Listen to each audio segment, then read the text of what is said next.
नमस्कार दोस्तों, आप देख रहे हैं YouTube चैनल VNKS हिंदी कहानियां। मेरा देवर बहुत छोटा था और लाडला भी था। सब घर वाले उसको बहुत प्यार करते थे। मैं भी उसको प्यार से गले लगा लेती और वो भी मुझे अपनी बड़ी बहन समझता था और मेरे कमरे में ही रहता था। एक दिन मेरे पति और घरवाले सब एक शादी में चले गए।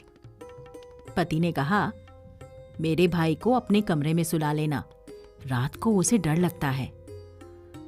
मैंने बच्चा समझकर उसको सुला लिया। उस रात उसने जो मेरे साथ किया, मेरी रूह कांप गई, क्योंकि उसने मेरे साथ। मेरा नाम हसीना है। जब मेरी शादी हुई तो मुझे पता चला कि मेरे ससुराल में मेरा एक छोटा देवर भी है, जिसकी उम्र सिर्फ 11 साल है। मुझे बहुत खुशी हुई, क्योंकि मैं 3 बड़े भाइयों की छोटी बहन थी, लेकिन मेरा कोई छोटा भाई नहीं था। इसलिए मुझे एक छोटा भाई हमेशा से ही चाहिए था। मैंने सोचा कि भाई तो अब नहीं मिल सकता, पर देवर ही भाई की सूरत में मिल गया है। घर में मेरी सास नहीं थी, लेकिन मेरी 2 नंदे जरूर थीं और मेरे ससुर भी रहते थे। मेरे देवर का नाम इमरान था। वो पूरा दिन मेरे आसपास ही मंडराता रहता। शादी के बाद पता नहीं उसे क्या हो गया था कि वो बस मेरे पास ही बैठा रहता था कि मेरी भाभी सबसे प्यारी है, भाभी के साथ बैठूंगा, उन्हीं के साथ खाना खाऊंगा। देखने में तो मैं वाकई बहुत खूबसूरत थी, तभी तो अपने पति का दिल मैंने जीत लिया था।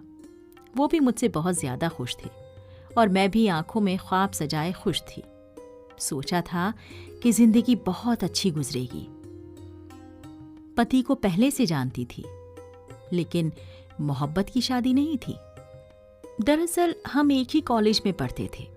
वहीं पर मेरे पति ने मुझे पसंद कर लिया और उसके बाद मेरे घर रिश्ता भेज दिया। वो कहते थे, देखो, मेरी तरफ से तो ये पसंद की शादी है और तुम मुझे बहुत अच्छी लगती हो। हमेशा मेरे घर वालों की इज्जत करना, उनका ख्याल रखना, और मेरे छोटे भाई में तो मेरी जान बसती है। मैं सारी जिंदगी बाहर के शहर में रहा हूं ना, अपने घर वालों के साथ ज्यादा वक्त नहीं गुजारा है।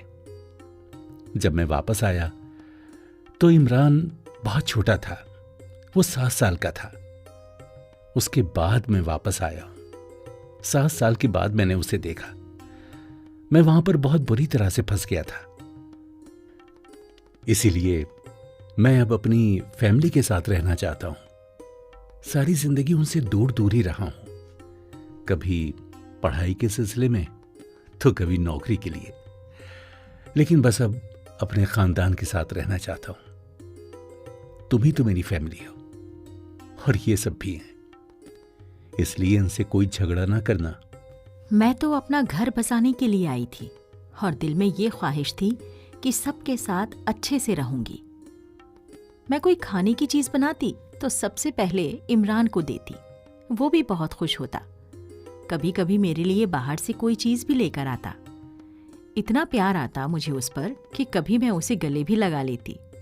हम लोग जब कभी घर से कहीं बाहर जाते तो वो बहुत बेचैन हो जाता था। एक बार मायके रहने के लिए मैं गई। मेरा मायका दूर नहीं था, इसलिए 2-3 दिन रहने के बाद मैं वापस आ गई। वापस आई तो इमरान रोता हुआ मेरे गले लग गया।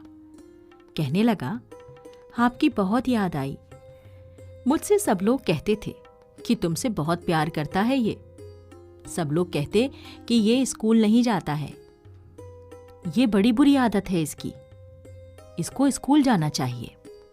लेकिन इमरान कहता कि उसका पढ़ाई में दिल नहीं लगता। लेकिन मेरे पति कहते, अरे भाई, घर का बना बनाया कारोबार है, इसे कारोबार समझा देंगे और क्या, अपना काम करेगा। पढ़ाई तो उसे करनी होती है जिसको नौकरी करनी होती है, इसे क्या जरूरत है। अरे हमने इतनी मेहनत इसलिए की है कि कम से कम मेरा भाई तो बैठकर खा सके। इसलिए इमरान सबका लाडला भी था और खासा बिगड़ा हुआ भी, लेकिन कभी कभी तो अपनी बड़ी बहनों के साथ बदतमीजी भी करता था। लेकिन वो मेरे साथ हमेशा इज्जत से पेश आता। एक दफा मेरी नंद के साथ थोड़ी सी बहस हो गई तो उसने अपनी बहन को ही बातें सुनाई। वाह वाह वाह वाह, बातें तो आप ऐसे कर रही हो कि खाने में नमक ज़्यादा कर दिया है, जैसे तुम तो बड़ा अच्छा खाना बनाती हो। अभी भाभी के आने से पहले जो तुमने बिरयानी में रंग भरे थे ना, और सारे खानदान वालों का पेट खराब हो गया था, वो भी सबको याद है। 1000 रुपये की बिरयानी के लिए 5000 रुपये खर्च हो गए थे। वो इसी तरह मेरा साथ देता था और एक तरह से हमारी टीम सी बन गई थी। वो कहता था, भाभी मैं तो हमेशा आप ही की तरफ हूँ, हमेशा आपका साथ दूंगा। आप बहुत अच्छी हैं, आप किसी से नहीं डरना। अगर भाई भी कभी आपसे बदगुमान हो जाए फिर भी मैं आपके साथ ही खड़ा रहूंगा। मुझे उस पर बहुत प्यार आता था। वो अच्छा बच्चा था। उसे मैंने समझाया कि तुम स्कूल जाया करो। उसने कहा, भाभी देखिए, मैं आपकी सारी बातें मानूंगा, आपके लिए जान भी दे दूंगा, लेकिन प्लीज़ स्कूल जाने के लिए मुझे ना कहें। आप मुझे बहुत अच्छी लगती हैं, आप मेरी सबसे अच्छी भाभी हैं। मैं हमेशा आपकी हर बात मानूंगा, लेकिन मुझे स्कूल जाने के लिए ना कहें। अच्छा आप बताइए, आपको क्या खाना है? आपके लिए लेकर आता हूँ। आप समझिए कि मैं आपका गुलाम हूँ, लेकिन मैं स्कूल नहीं जाऊंगा। मैंने कहा, ठीक है, जैसी तुम्हारी मर्जी। एक पढ़ा लिखा इंसान जब कारोबार करता है तो उसका और स्टाइल होता है, और अनपढ़ इंसान जब कारोबार करता है तो वो कारोबार पढ़े लिखे इंसान की तरह नहीं करता है। बस ये बात हमेशा याद रखना। एक दिन ऐसा हुआ कि मेरे पति घर पर नहीं थे और मेरे घर में मेरे पति का एक कजन आया हुआ था। जब उसने मुझे सलाम किया तो उसने मेरा हाथ पकड़ने की कोशिश की। मैंने अपना हाथ पीछे खींच लिया और इस बात को नजरअंदाज कर दिया। इमरान ने ये बात नोटिस कर ली थी। जब मैं किचन में चाय बनाने गई तो वो मेरे पीछे आया और उसने कहा, भाभी उसने आपके साथ बदतमीजी की है, आपने उसको कुछ कहा नहीं? मैंने कहा, कोई बात नहीं, इस तरह घर में लड़ाई भी हो सकती है। मैं नई नवेली दुल्हन हूं, सब कहेंगे कि आते ही लड़ाई झगड़ा करवा दिया घर में, और वो फिर तुम्हारी बहन का होने वाला ससुराल भी तो है। ऐसी बातें नहीं की जाती। तो उसने कहा, नहीं भाभी, वो आपका हाथ पकड़े और आप खामोश रहें क्योंकि वो मेरी बहन का ससुराल है। ये क्या बात हुई? ये हरकत आपको किसने सिखाई है? कोई आपको छेड़ेगा तो आप उसे छेड़ने देंगी? मैं छोटे इमरान की बात सुनकर हैरान थी कि किस तरह बड़े मर्दों की तरह गैरत खा रहा है और मुझे भी समझा रहा था। बात तो उसकी ठीक थी, लेकिन बहन बेटी का मामला था और मेरे लिए मेरी ससुराल का मामला था।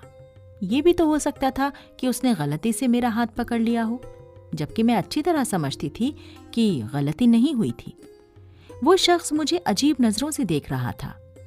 मैंने इमरान से कहा, छोड़ो, पहली गलती समझकर माफ कर देना चाहिए। लेकिन इमरान ने तो उससे बदला ही लेना शुरू कर दिया। उसने उसकी चाय में लाल मिर्च डाल दी, वो भी इतनी ज्यादा लाल मिर्च कि सिर्फ एक घूंट पीने से ही उसकी हालत बहुत ज्यादा खराब हो गई। उसकी सांसें बंद होने लगी। अच्छा भला तमाशा बन गया।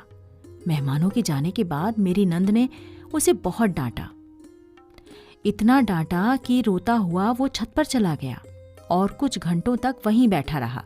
खाना भी नहीं खाया उसने। मैं छत पर गई उसे मनाने के लिए। जब मैं उसको तसल्ली दे रही थी तो रोते रोते वो मेरे गले लग गया और मुझे अचानक से कुछ अजीब सा महसूस हुआ। मैं फौरन उससे दूर हो गई। उसने कहा, क्या हुआ भाभी? तो मैंने कहा, कुछ नहीं हुआ। तुम चलो मेरे साथ, तुम मेरे साथ नीचे चलो। और लुबना बता रही थी कि तुमने खाना भी नहीं खाया। खाना क्यों नहीं खा रहे हो तुम? चलो नीचे आ जाओ, भाई भी तुम्हारे आने वाले हैं, और फिर इस तरह भाई को सारी बात पता चल जाएगी और हो सकता है वो भी तुम पर गुस्सा करे। मैंने उसे समझाया और उसको नीचे ले आई। वो अक्सर खाना मेरे साथ ही खाया करता था। एक दफा उसकी बहन ने उससे कोई चीज मंगवाई तो कहने लगा, बहुत गर्मी है, मैं नहीं जाऊंगा। तो मेरी नंद ने कहा, अभी 5 मिनट पहले भाभी के लिए गए हुए थे चीज लेने। वो तुम्हारी लाडली है, हम तुम्हारी सगी बहनें हैं, हमारे लिए नहीं जाओगे और उनके लिए गर्मी में जा सकते हो। तो उसने कहा कि उनके लिए तो वो कहीं भी जा सकता है, तुम लोगों के लिए तो वो गली के नुक्कड़ तक भी ना जाए। उसकी बहनें तो और भी ज्यादा चिढ़ गईं और मैं भी हैरान हो गई कि कैसे मेरे लिए अपनी बहनों से लड़ाई कर रहा है। कल को वो कहेंगी कि इसी ने उसको कोई पट्टी पढ़ाई है। मैंने इमरान को समझाया, लेकिन वो कोई बात समझता ही नहीं था। वो बहुत ज्यादा जिद्दी था। एक दिन मेरे पति और मेरे ससुर जी रात के लिए घर से कहीं जा रहे थे। मेरे पति ने कहा, सुनो, इमरान को अपने कमरे में ही सुला लेना, वो अकेला सोने से डरता है। देखो, बहनें भी शादी में जा रही हैं, वो देर से आएंगी। पहले तो वो पापा के कमरे में सोता था, लेकिन अब वो भी उनके साथ जा रहे हैं और बहनें उसे अपने पास सुलाएंगी नहीं, उससे उनकी बनती नहीं है। इसलिए तुम उसे अपने कमरे में सुला लेना, ठीक है? मैंने कहा ठीक है। जब रात हुई तो मैंने उससे कहा, आ जाओ। इमरान मेरे कमरे में आकर सो गया। मैं शादीशुदा थी, अभी अभी कमरा सेट हो रहा था। मेरे कमरे में 2 ही सोफे थे जिन पर कोई सो नहीं सकता था। जाहिर है उसको बेड पर ही सोना पड़ा। मैंने भी बच्चा समझकर उसे अपने पति की जगह पर सुला दिया और खुद भी करवट लेकर सो गई। लेकिन थोड़ी देर के बाद उसका हाथ मैंने अपने हाथ में महसूस किया और कहा, ये क्या कर रहे हो? तो उसने कहा, कुछ नहीं कर रहा हूं, आप मुझे बहुत अच्छी लगती हैं। और अचानक से ही वो पटरी से उतर गया। बुरी और फिजूल बातें करने लगा। मैं सुनकर हैरान रह गई। उसने ऐसी ऐसी बातें करनी शुरू कर दी कि मैं शर्म से पानी पानी हो गई। मैंने कहा, ये किस तरह की बातें कर रहे हो तुम? क्या हो गया है तुम्हें? कहां से सुनी है तुमने ये सारी बातें? कहने लगा, बहुत जगह से सुनी है और आपके लिए ही बचा कर रखी हुई थी। वो तो मुझसे ऐसे बात कर रहा था जैसे वो बच्चा नहीं, कोई जवान मर्द हो। और फिर उसने मेरी इज्जत पर हमला किया। उसने कहा, मैं कोई 11 साल का छोटा बच्चा नहीं हूं, मेरी उम्र 15 साल है। भाई तो बाहर के शहर रहते थे, उन्हें क्या पता कि मेरी उम्र क्या है। ये तो मेरा कद नहीं बढ़ रहा। मेरे अंदर बच्चों वाला कुछ भी नहीं है। मुझे बच्चा समझकर मां बनने की कोशिश मत करो। तुम मुझे अच्छी लगती हो। तुम्हें क्या लगता है तुम्हारे लिए मैं ऐसे ही सब कुछ कर रहा था? तुम्हारे लिए मैं अपनी बहनों से लड़ाई कर रहा था। तुम्हारे लिए धूप में अपना मुंह जलाने के लिए निकल जाता था क्योंकि तुम मुझे अच्छी लगती थी। तुम्हारे लिए अपनी बहनों से लड़ाई कर रहा था, तुम्हारे लिए धूप में अपना मुंह जलाने के लिए निकल जाता था क्योंकि तुम मुझे अच्छी लगती थी। मैंने कहा, तुमसे ये उम्मीद नहीं थी मुझे। मैंने तुम्हें अपना छोटा भाई समझा और तुम तो भाई क्या, इंसान कहलाने के भी काबिल नहीं हो। मैं सारे घर वालों को बता दूंगी। तो उसने कहा, हां बता दो, सारे घर वालों को बता दो। कोई भी तुम पर यकीन नहीं करेगा क्योंकि मैं कहूंगा तुमने ही मेरे साथ जबरदस्ती करने की कोशिश की है। मैं हैरान और परेशान रह गई।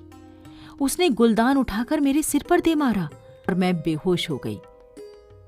सुबह उठी तो मुझसे मेरी सबसे कीमती चीज छीन ली गई थी और मुझे पता भी नहीं था कि अब मैं क्या करूंगी। मेरे पति और ससुराल वाले वापस आ गए।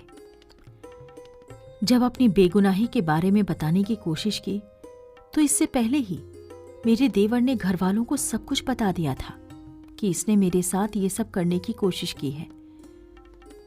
मेरे पति मुझसे गुस्सा हो गए थे। सब मुझ पर बुरी बुरी बातें कह रहे थे और नंदों की तो जबान ही नहीं रुक रही थी। जब मैंने अपने पति से कहा कि इसने ये सब कुछ किया है, मेरे पति ने मेरे मुंह पर थप्पड़ दे मारा और कहा, हरामजादी, एक तो मेरी गैर मौजूदगी में किसी के साथ मुंह काला किया और अब मेरे भाई पर इल्जाम लगा रही है।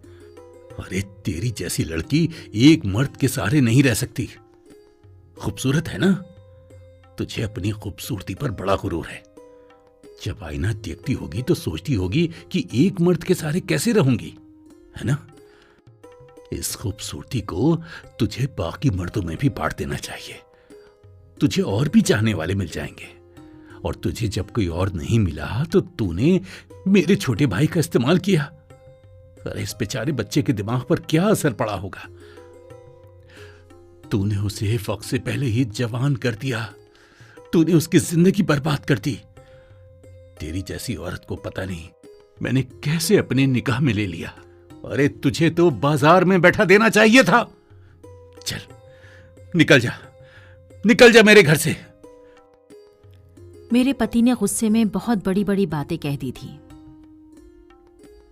मैं उनके पैरों में बैठी थी, लेकिन उसके बाद मैं वहां से उठ खड़ी हुई, क्योंकि उसने अपनी हर हद पार कर ली थी। बिना समझे, बिना जाने, बिना किसी सफाई के सुने उसने वो बात मान ली जो मेरे देवर ने उससे कही थी, और मुझे उसने घर से निकाल दिया। मैं अपने मायके चली आई और वहीं रहने लगी। माँ बाप तो बेटी वाले होते हैं ना, वो भला क्या कर सकते हैं। उनकी तो और 5 बेटियां थीं। मैं घर में ही रहने लगी। पति छोड़कर वापस आ गए और पलटकर देखा तक नहीं, यहां तक कि बात करने के लिए भी नहीं। मेरे बाबा ने कहा कि कम से कम बात तो करो, बैठकर इस मसले को सुलझाओ, कोई हल निकालो। पति ने कहा आप अपनी बेटी को अपने पास ही रखें। कुछ दिन के बाद मुझे पता चला कि मैं गर्भवती हूं, लेकिन मुझे ये पता नहीं था कि ये बच्चा मेरे देवर का है या मेरे पति का। मेरी जिंदगी बर्बाद हो चुकी थी।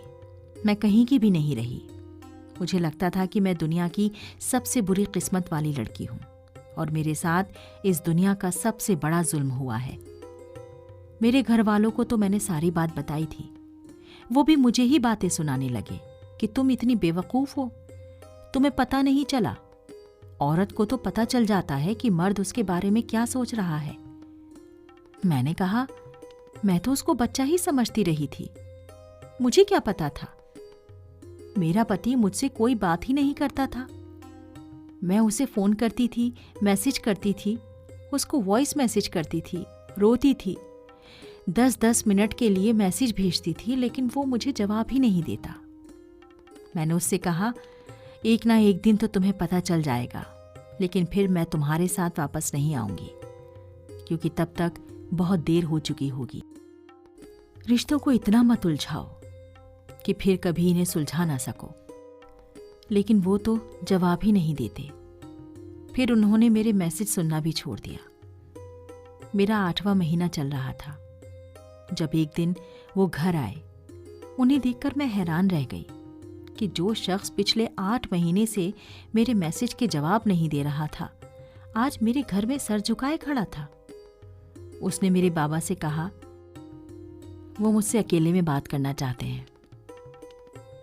मैंने कहा क्या बात करनी है, क्यों आए हो यहां पर? बाबा ने हमें अकेला छोड़ दिया। अब उसने मुझे एक ऐसी बात बताई कि मैं हैरान रह गई।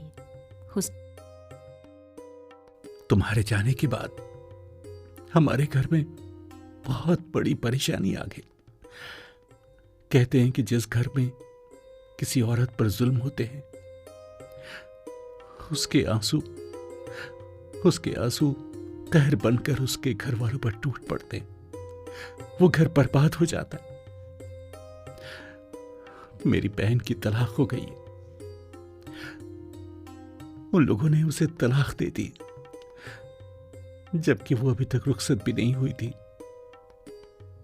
छोटी बहन सीढ़ियों से गिर गई और उसकी एक हड्डी टूट गई।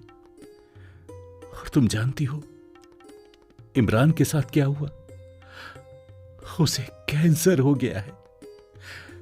डॉक्टरों का कहना है कि अगर उसे बचाना है तो 1 करोड़ रुपए लगेंगे। तुम्हें पता है कि हमारे पास इतने पैसे नहीं हैं। उसके पास शायद 1 साल से ज्यादा का वक्त नहीं है।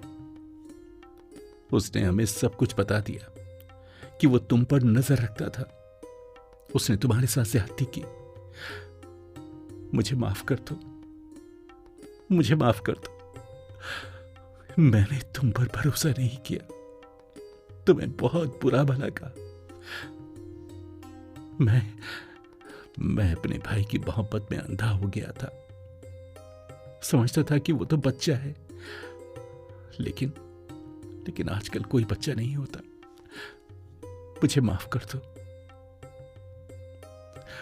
मेरे भाई को माफ कर दो। वो तो छोटा बच्चा है, दिन रात रोता रहता है, कहता है कि मेरी जिंदगी बर्बाद हो गई क्योंकि मैंने कहा, मैं तो वही हूं ना जिसे तुम बाजार में बैठाना चाहते हो। मेरे पति की आंखों में आंसू आ गए। उन्होंने मुझसे माफी मांगी। मैंने कहा, अल्लाह भी कहता है कि कोई फैसला करने से पहले उसकी तहकीकात करो। कम से कम तुम मुझसे पूछ तो लेते। तुमने मुझे सफाई पेश करने का एक मौका भी नहीं दिया। और जब मैंने तुम्हें फोन पर बताया कि मैं मां बनने वाली हूं, तो तुमने क्या कहा था? तुमने कहा, ये बच्चा तुम्हारा नहीं है, इसको गिरा दो। अब इस बच्चे समेत मैं तुम्हें कबूल कैसे कर सकती हूं? मुझे तलाकनामा भेज देना इस बच्चे की पैदाइश के बाद, नहीं तो मुझे तुम पर खुला का केस करना पड़ेगा। मैंने कहा और मैं वहां से चली गई। वो मुझे पुकारते रह गए, लेकिन मैंने पलटकर नहीं देखा। कितने जख्म लगाए थे उन्होंने मेरे दिल पर।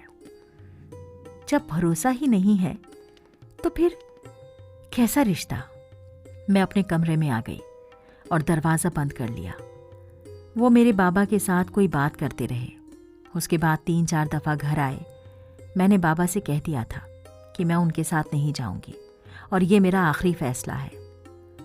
आप लोगों पर बोझ नहीं बनूंगी, अपने और अपनी औलाद के लिए खुद ही कुछ कर लूंगी।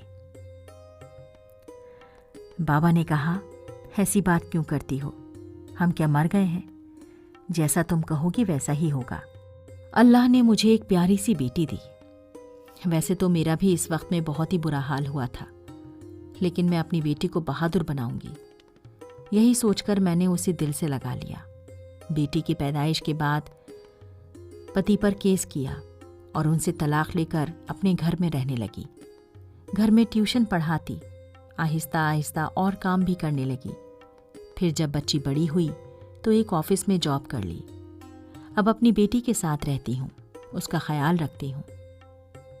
मेरा देवर अभी भी इस दुनिया में है।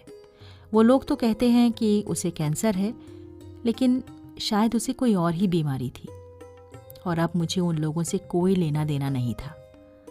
अपनी जिंदगी गुजार रही हूँ। मुझसे मोहब्बत की शादी की थी, मोहब्बत का दावा किया था कि मुझसे मोहब्बत करता है, और फिर उस मोहब्बत को मजबूत होना चाहिए था। अल्लाह ने मर्द को मजबूत बनाया है, उसे ज्यादा अक्ल दी है, तो फिर उसे ज्यादा मजबूती का इजहार करना चाहिए। उसको समझना चाहिए था जब उसने मेरे किरदार पर वार किया और मुझे कहा कि तुम जैसी औरत को बाजार में बैठा देना चाहिए। तो क्या ऐसा मर्द कल को मेरा पति कहला सकता है? और गुस्से में तो इंसान कुछ भी कह देता है। अगर गुस्से में इंसान कुछ भी कह देता है और गुस्से में कही हुई बात की कोई अहमियत नहीं होती, तो दुनिया में जितने भी लोगों को तलाक होती है वो सारे गुस्से में ही तो होती हैं। फिर तलाक को क्यों मान लिया जाता है? अगर तलाक गुस्से में हो जाती है तो फिर गुस्से में इंसान की बात को आप ये नहीं कह सकते कि उसने कह दिया तो इसकी कोई अहमियत नहीं है। क्या कभी किसी ने किसी को प्यार में तलाक दी है? गुस्से में ही तलाक होती है और गुस्से में ही तलाक को कबूल कर लिया जाता है, तो फिर बाकी बातें भी उस वक्त अपनी जगह ठीक होती हैं। मुझे अपने किए पर कोई पछतावा नहीं है। मैंने जो कुछ किया बिल्कुल ठीक किया। अगर मैं ये ना करती तो मैं अपने पति की ना तो कभी इज्जत कर पाती और ना ही उससे मोहब्बत करती। जहां इज्जत नहीं होती वहां मोहब्बत हो ही नहीं सकती। हम जिसकी इज्जत करते हैं उससे मोहब्बत भी करते हैं। ऐसा नहीं होता कि इज्जत ना हो और मोहब्बत हो।